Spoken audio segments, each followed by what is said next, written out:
how strong is your confidence?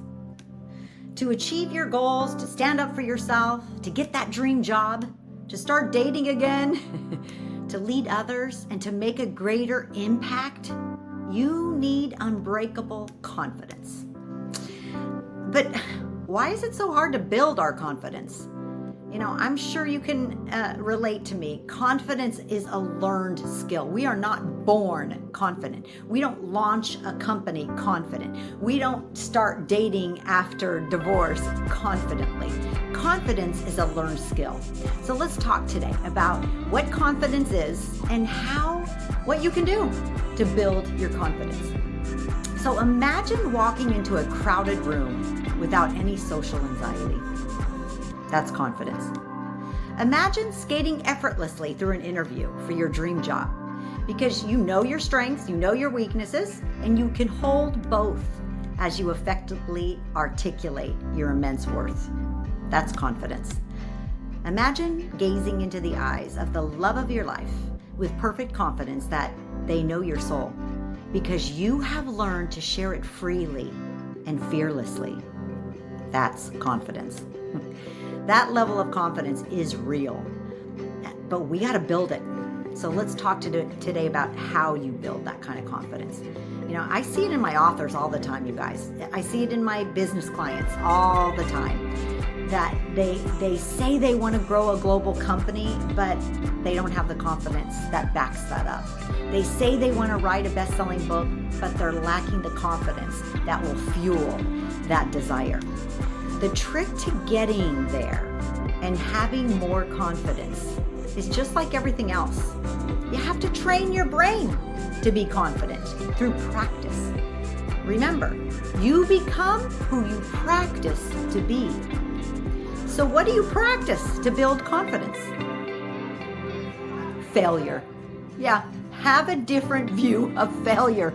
If I could say one idea, one tip that could catapult you into a whole new level of living, a whole new level of showing up in your business, in your love life, in your family and friend life, it would be to have a new idea about failure. Failure is the key to an ironclad, confident backbone. It really is. Failure is also the most common fear that stops my would-be authors, my other coaching clients. And I hear this all the time. Lisa, I feel like I'm ready to write my book, but I'm so scared to start. What if I fail? Failure is scary. I get it. But why are we all so afraid to fail? Why are we making such a big deal about failing? We never did when we were young kids. When you learned to walk, you'd fall down, it hurt, you got back up and tried again. You had this inner spirit to expand, to grow, to try again.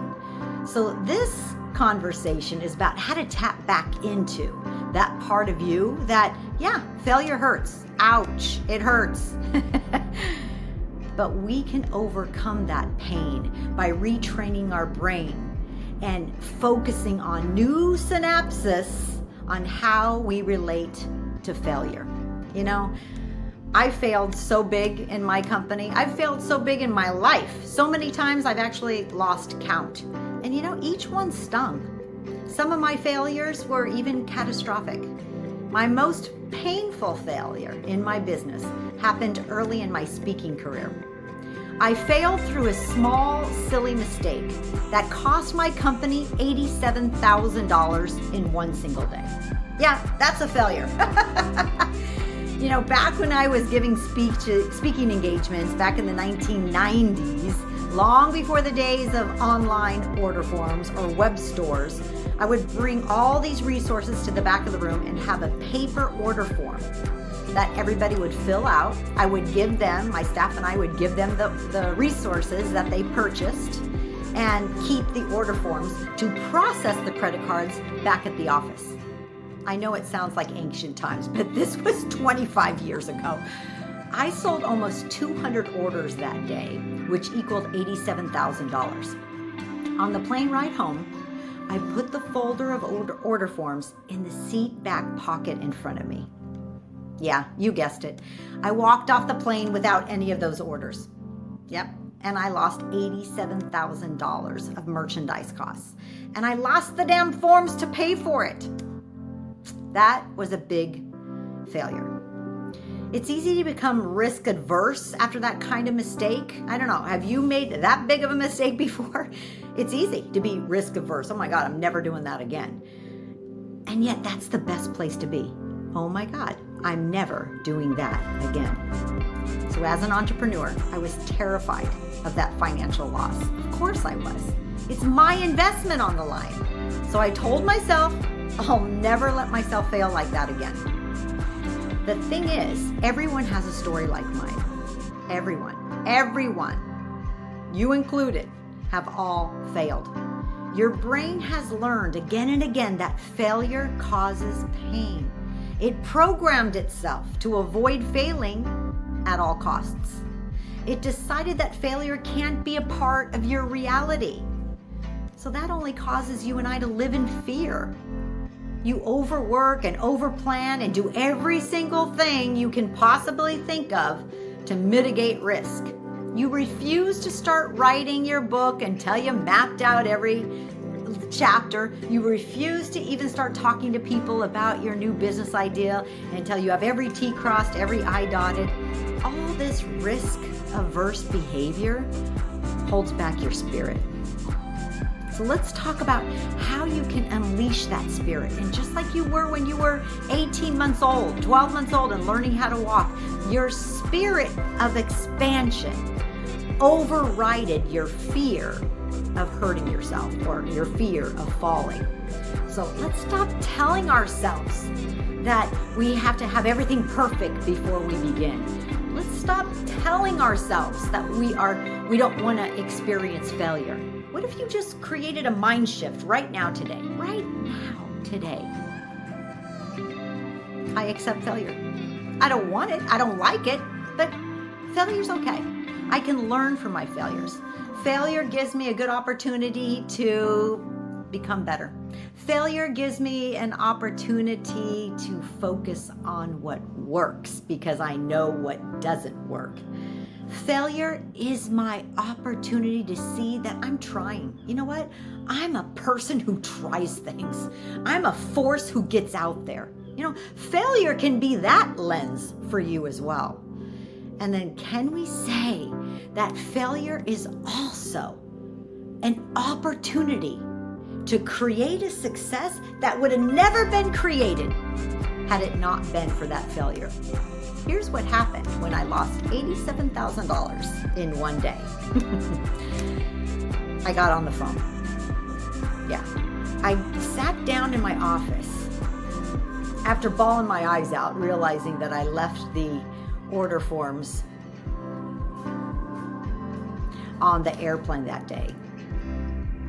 Can we even say that we need failing? We need to fail? We need the practice to fail. We need the practice to fail. Failure is also good for you. It inspires more adaptive problem solving and confirmation of your values, making you a better person. It is in failure, the really painful kind, that vows are made. Lines of demarcation are drawn, and a person is radically changed. It's the pain of failure that inspires such conviction that the decisions are emblazoned on the subconscious mind and a new level of commitment arises. I know it hurts. I know failure hurts, but sometimes a little hurt is okay. It's what makes you grow. It's what makes growth stick. And failure also creates an opportunity of success that would have never been created had that failure not happened. So here's what happened when I lost $87,000 over such a small mistake. Yeah, it hurt. It hurt a lot. I cried with frustration. I yelled at the Delta customer service rep who couldn't recover the forms. I lashed out at my husband at the time, who had no idea why I was so distraught.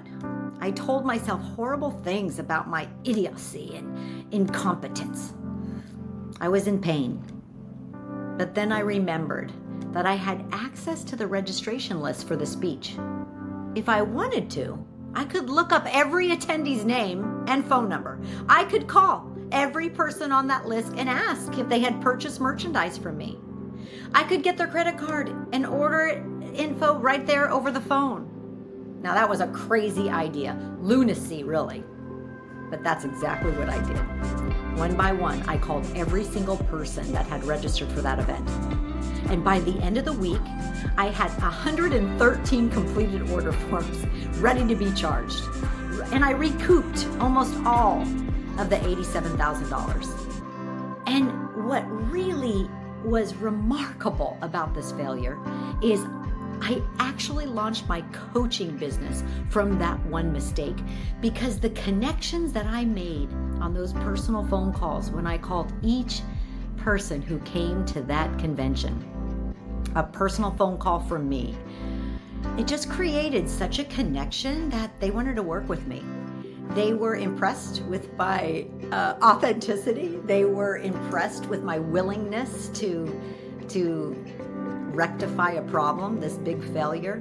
I don't know, it just created such a beautiful connection with me and those convention participants that is the reason my coaching business launched with such huge results right from the get-go, from that one failure.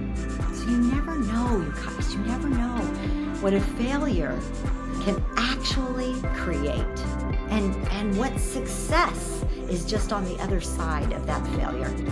I know calling each person who came to that convention was a ridiculous idea. You know, I felt ridiculous doing it. I had to humble myself to hundreds of strangers. I had to set aside hours each day. If not for the pain of such a massive failure, I don't think I would have done it. But it is in that pain that we find ourselves. We find out who we really are. We find out the depths of our backbone, the strength of our inner courage. I found out that I was determined, creative, and willing to humbly admit to failure and to do whatever I could to rectify it. And that line of demarcation that happened 25 years ago has been the same spirit, the same backbone, the same foundation that has launched a global company, that has launched 6 books, 4 of them bestsellers, that have launched my Mastermind retreats. We're on number 30. My next retreat is number 30. And that line of demarcation, that solid backbone, that confidence that I talked about, it came from that pain. It came from that failure. The pain of drawing a line so thick, it has persisted to this day.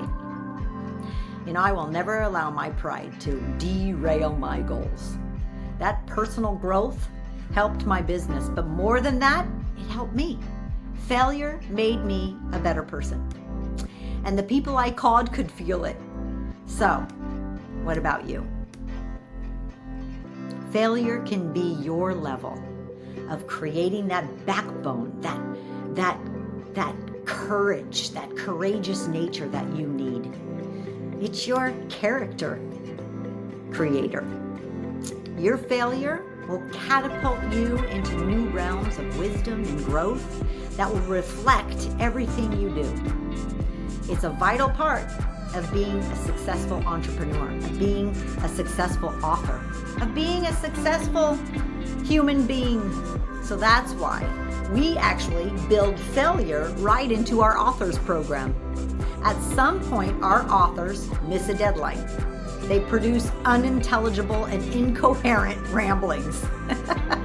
They struggle to see how their ideas fit together. It's just part of it. It's part of the program. And we know in our authors program that everyone fails along the way to their masterpiece.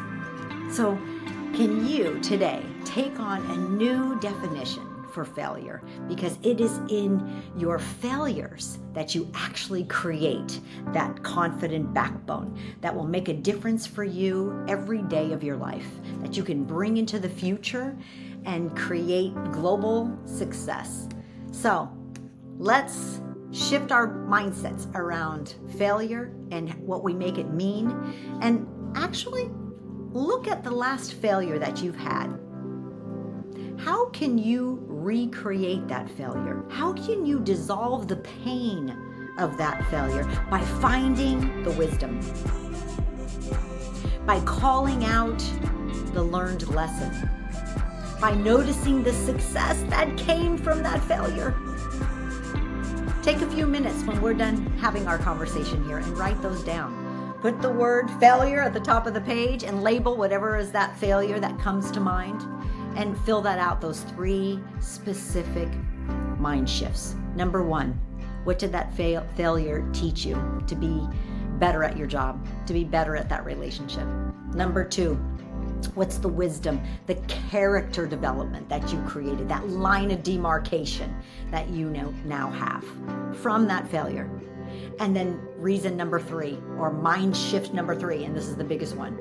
What success actually came on the outside, on the back of that failure? Find it. Find that success that actually got created because of that failure. And those 3 new mind shifts can help you have a whole new view of failure, a whole new relationship with failure. And let me tell you, if you want to build a backbone, you want more confidence, I want you to retrain your brain around failure. And confidence is the gift that you will give yourself. Make it a great day, everyone. Be bold, be courageous, and retrain your brain around failure. Ready to learn a formula to help you stop being stuck in fear and level up your productivity? To go from being overwhelmed to a high performer? To turn your scarcity mindset into an abundance magnet? Then you want to come to the Mastermind Retreat in Tuscany, Italy. You'll enjoy 6 magical days immersed in the beauty, the culture, the richness of the Tuscan countryside, of Florence and Siena and San Gimignano. You'll mastermind with other like-minded people in a 13th century castle as you apply my Mindset Reset formula to recreate yourself, your business, and your life. There's only 2 spots left. Get registered today at lisajcoaching.com/retreats. And I'll see you in Tuscany.